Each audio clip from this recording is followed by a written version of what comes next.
NPTE StudyCast.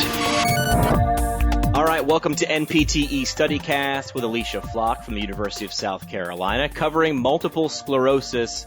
Alicia, what is it? Describe multiple sclerosis briefly. Multiple sclerosis is autoimmune process involving white matter of the central nervous system, or the myelin of the central nervous system. Remembering that multiple sclerosis is associated with multiple scars may be useful as you're preparing. So essentially there are multiple breaks and inflammation within the myelin that essentially create disruption in the ability for signals to reach their final destination.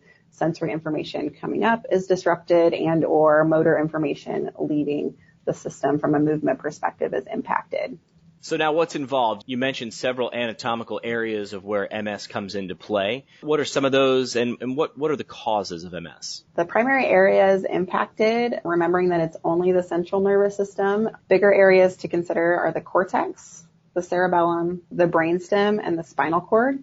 And I'm going to throw a loop in there and say the optic nerve is also commonly impacted, which causes the increase or presence of symptoms. Typically, it will be in a relapsing, which means symptoms increase. And then as the inflammation decreases, symptoms will lessen, may or may not be to its prior level, which is called exacerbation, or the influx of symptoms is a relapse. Differential diagnosis. Now, what else could it be? What's a differential diagnosis for multiple sclerosis? I feel like an acronym coming on. Yes, so I cannot take credit for this wonderfully designed acronym. It's from the National MS Society. Presenting signs and symptoms for MS, wide variety of things that it could be other than MS, follows the mnemonic vitamins. Vitamins is the mnemonic, so we'll start with the V. Yes. What's the V? It could be vascular in nature. There could be small infarcts that are occurring within the central nervous system, even along the spinal cord, that could create similar symptoms. And now the I. Could be infectious, things such as Lyme disease, syphilis, HIV, or myelopathy, other forms of inflammation or infectious agents within the central nervous system.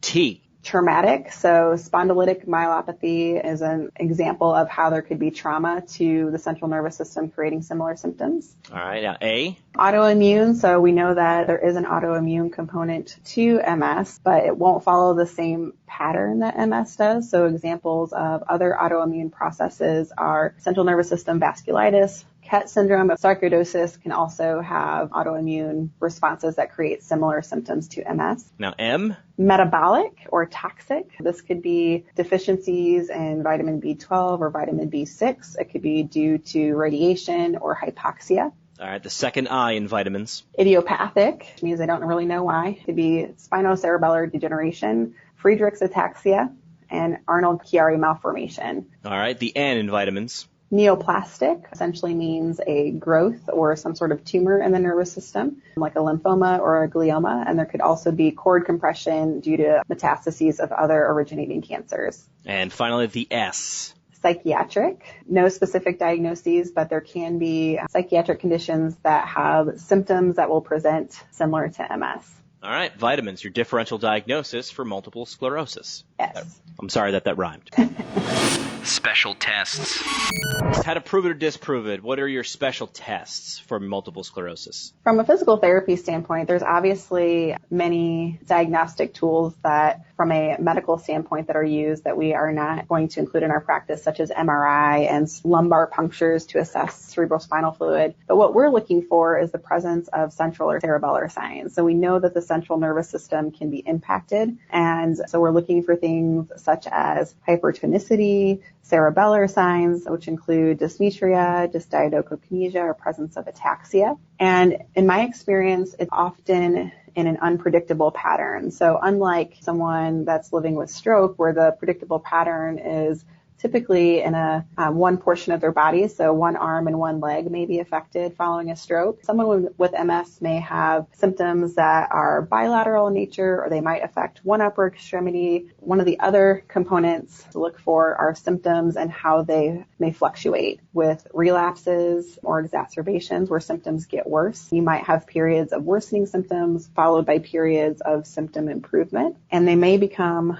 temporarily worse with things such as exercise, heat exposure, or under stress. So trying to look for patterns and when symptoms get worse and when symptoms get better can be really important to try to identify if someone is experiencing exacerbation or relapse with MS.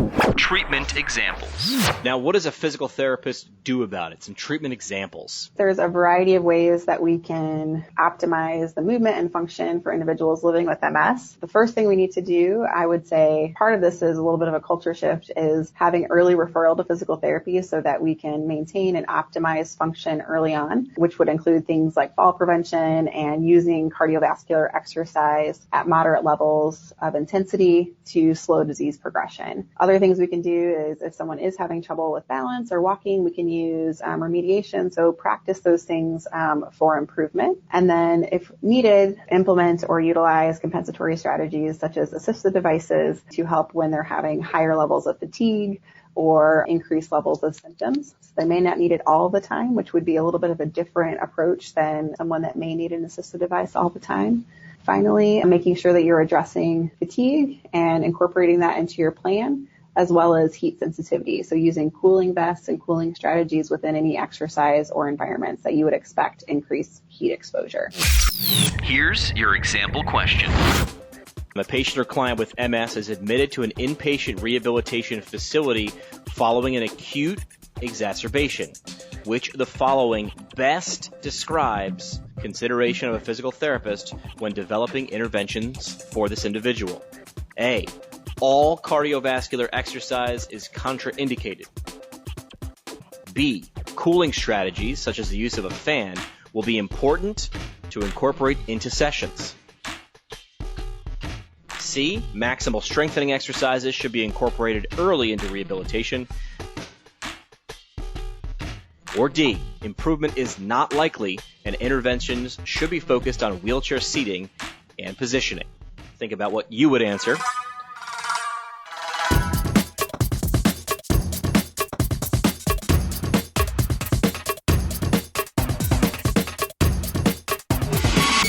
Now we bring in the expert again. Alicia, where are we going with this one?